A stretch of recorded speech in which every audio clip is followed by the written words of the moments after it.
Hello friends, आप सभी का स्वागत है हमारे इस यूट्यूब चैनल में। तो आज की कहानी शुरू करते हैं।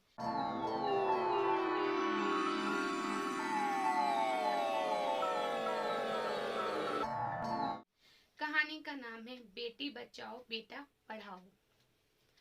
फरवरी का महीना, हल्की ठंड। रमा हॉस्पिटल के बेड पर लेटी हुई है और पंखा इतना धीरे चल रहा है कि वो उसकी सारी पंखुड़ियां आसानी से गिन सकती है। बगल वाले बेड पर रमा की मौसी सास सो रही है। रमा उन्हें डिस्टर्ब नहीं करना चाहती। अभी रमा ने 12 घंटे पहले ही अपनी दूसरी संतान को ऑपरेशन से जन्म दिया है। उसे लग रहा है कि सुबह होने में थोड़ी सी देर है, लेकिन असल में अभी रात के 12 ही बजे हैं। अगर वो चाहें तो फोन में भी टाइम देख सकती है, लेकिन फोन उसकी मौसी सास के पास है और घड़ी उसके जस्ट ऊपर। वो चाहकर भी करवट नहीं बदल सकती क्योंकि उसको ऑपरेशन जो हुआ है। रमा अतीत की यादों में खो गई। वो खो गई उन दिनों में जब उसे पता चला कि वो दोबारा भी प्रेग्नेंट है।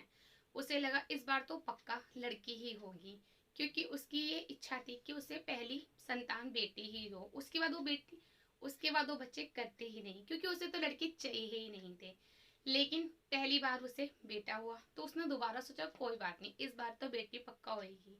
लेकिन हुआ उसका विपरीत। इस बार भी उसको बेटा ही हुआ। जब उसने ये सुना कि उसे बेटा हुआ है, वो रोने लग गई थी, और इतना ज्यादा कि अपने आप को संभाल ही नहीं पाई। उधर ही नर्स और डॉक्टर ये देखकर चकित थे कि पहली बार ऐसा कोई केस देखा है जब माँ बेटे के जन्म पर रो रही है, जबकि लोग तो बेटी के जन्म पर होते हैं।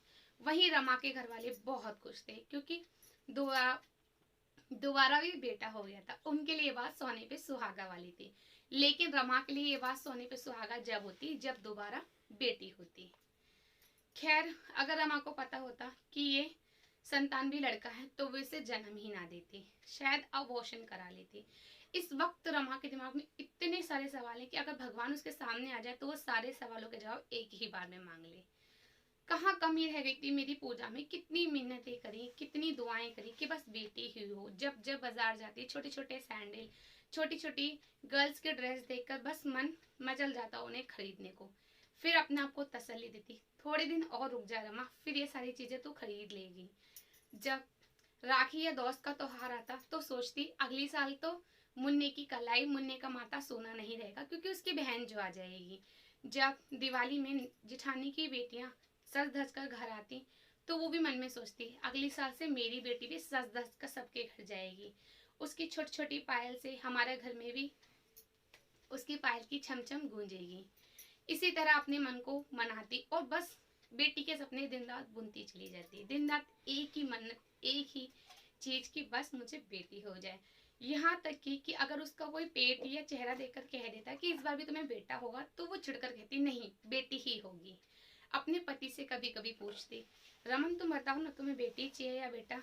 तो रमन इस पर कहते, जो जो भगवान की मर्जी। इस पर रमा चिढ़ जाती, आपको तो बेटा ही चाहिए इसलिए ऐसा कह रहे हो, और वो गुस्सा हो जाती थी।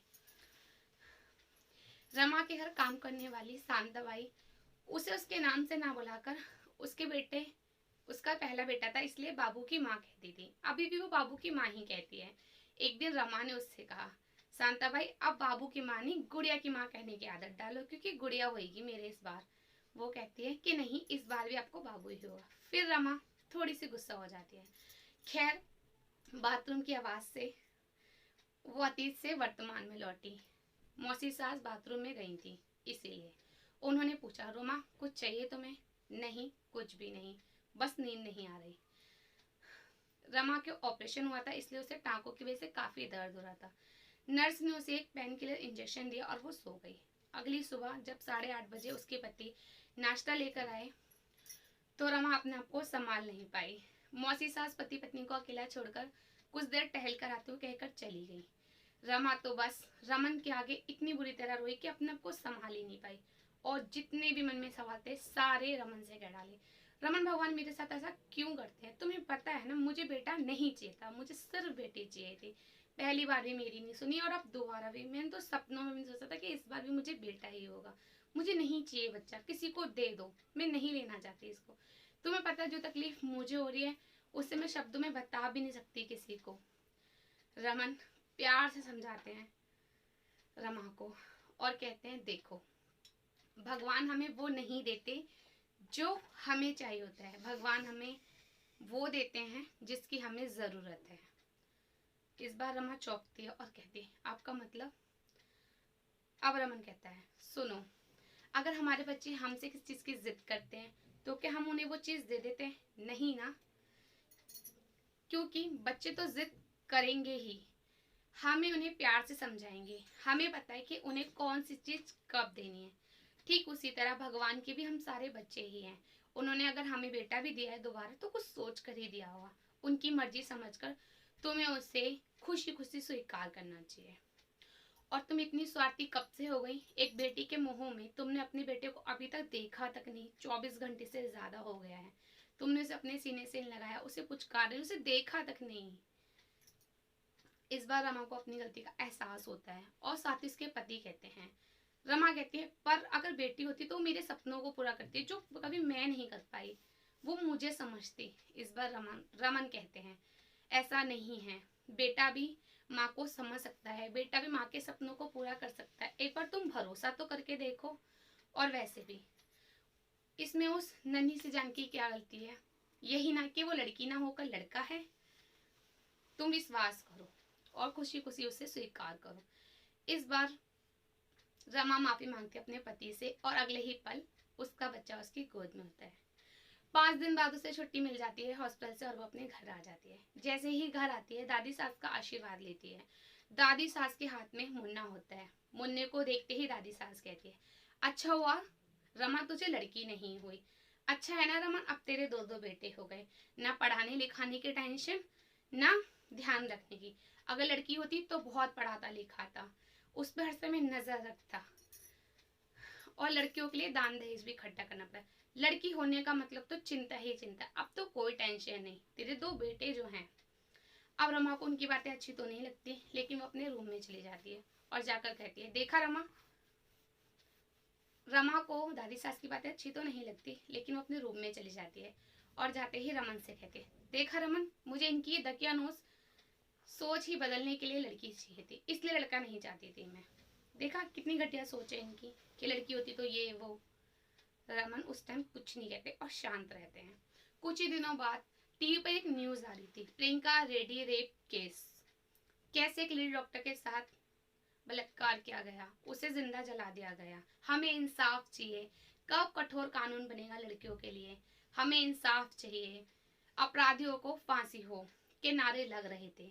बीच में ही दादी सास बोल पड़ती है देखा रमा, और खुश हो कि तुझे बेटी नहीं मिली, मैं तो पहले ही कहती कि लड़का ही होना चाहिए, तुझे बड़ा शौक था ना कि नहीं नहीं लड़की ही हो, अच्छा हुआ जो लड़की नहीं, बड़े खुश नसीब हो तुम दोनों, अच्छा है 2 बेटे हैं, बेटों को पढ़ाओ लिखाओ अपनी मर्जी, कुछ पहनाओ, बच्चे बेटे तो बगैर कपड़ों के भी रह लेते हैं, बेटियों का ध्यान रखना बहुत जरूरी है, उन्हें पढ़ाने लिखाना बहुत जरूरी है, उनके लिए दान दहेज इकट्ठा करना बहुत जरूरी है, नहीं तो यही सब होता है।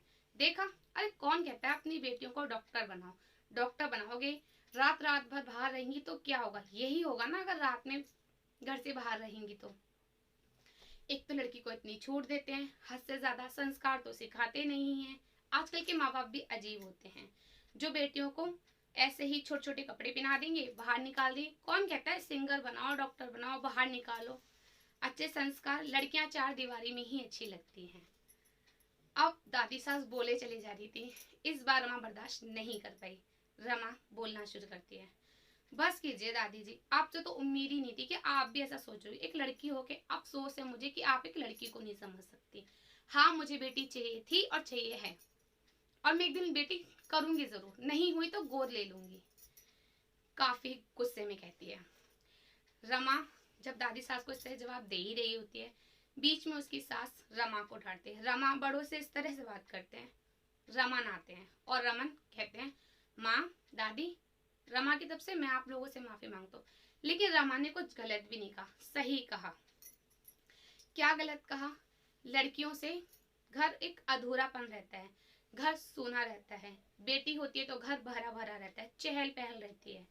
और माँ आप भी तो रिया के आने का कितना इंतजार करती हैं गर्मियों की छुट्टी का, कि कब वो आए, और आपको तो घुटने का दर्द भी गायब हो जाता है जब रिया घर आती है। जो बात आप रिया से अपने मन की कह सकते हो, क्या मुझसे और रमा से कह सकते हो? नहीं, क्योंकि मैं आपका बेटा हूँ और रमा आपकी बहू। बेटी बेटी ही होती है। और हाँ, ये बात तो हम सब जानते हैं कि रमा को बेटी की कितनी चाहत थी और अभी भी है। और मेरा मानना भी यही है कि बेटी तो होनी ही चाहिए। और आप दादी जो हर समय कहते रहते हो ना, मैं नसीब वाला हूँ, मैं नसीब वाला हूँ।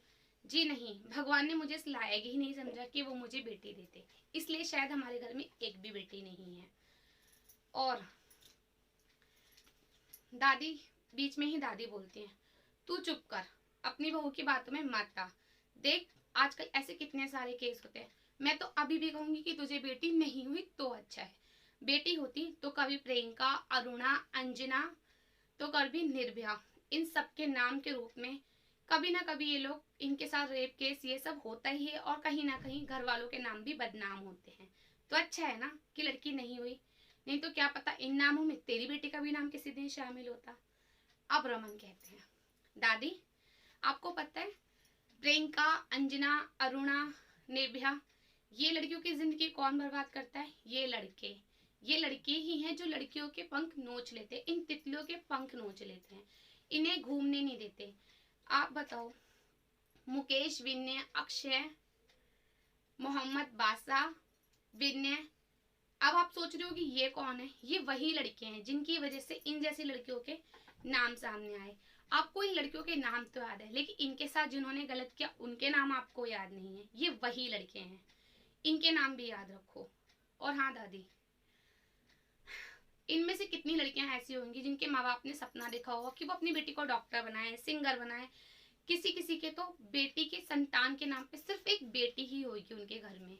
किसी के जीने का सहारा थी, किसी की आंखों की रोशनी थी, किसी ने तो सोचा होगा कि डोली में विदा करेंगे अपनी बेटी को, लेकिन अब उसी बेटी की अर्थी उन्हें अपने कंधे पे लेकर जानी पड़ेगी। आप और मैं उनके दर्द को महसूस भी नहीं कर सकते, और आप अभी भी लड़कियों को दोष दे रही हो। लड़कियों का दोष नहीं, दोष है इन लड़कों का। आपने कहा था ना लड़कों को पढ़ाओ ना पढ़ाओ अपनी मर्जी। नहीं दादी, आज लड़कों को पढ़ाना बहुत जरूरी हो गया है, क्योंकि जब हम इन्हें पढ़ाएंगे, अच्छी शिक्षा देंगे, तब इन्हें सही और गलत का फर्क पता चलेगा। आपने बोला था ना कि लड़के तो बगैर कपड़ों के भी रह सकते हैं, नहीं, आज आप देख रहे हो ना इनका नंगापन किस तरह से सामने आ रहा है। इन्हें भी लड़कियों की इज्जत करना ही सिखानी पड़े। आज इन्हें अनुशासन सिखाना बहुत जरूरी है। आज लड़कों को लड़कियों का सम्मान करना सिखाना बहुत जरूरी है। इन्हें समझाना पड़ेगा कि इनकी कुछ पलों की खुशी के लिए ये किसी लड़की की जिंदगी बर्बाद कर देते हैं। आंखों उड़ती हुई तितलियों के पंख नोच लेते हैं लड़के। अगर आज नजर रखनी है किसी पे तो लड़कों पे रखनी है, अगर आज संस्कार देने हैं तो लड़कों को देने हैं। लड़कियों को भी जरूरी है, लेकिन आज पढ़ाना, संस्कार देना और नजर रखना, ये सारी चीजें पहले लड़कों पे करनी पड़ेंगी, क्योंकि ये लड़के ही हैं जो इन सारी चीजों की जड़ हैं। आओ आओ रमा, आज हम ये प्रण लेते हैं। रमन अपनी बीवी की तरफ हाथ बढ़ाते हुए कहते हैं, आओ रमा, आज हम ये प्रण लेते हैं कि हम अपने दोनों बेटों को आज से अच्छा पढ़ाएंगे, अच्छी शिक्षा देंगे, सही गलत का उन्हें फर्क सिखाएंगे, लड़कियों का सम्मान करना सिखाएंगे, ताकि उनकी वजह से कभी कोई भी प्रियंका, निर्भया, अंजना, अरुणा जैसी लड़कियां कभी खड़ी ना हो, और हमारे बेटे कभी भी मुकेश, विनय, पवन, अक्षय, मोहम्मद बासा ऐसे लड़के ना बने।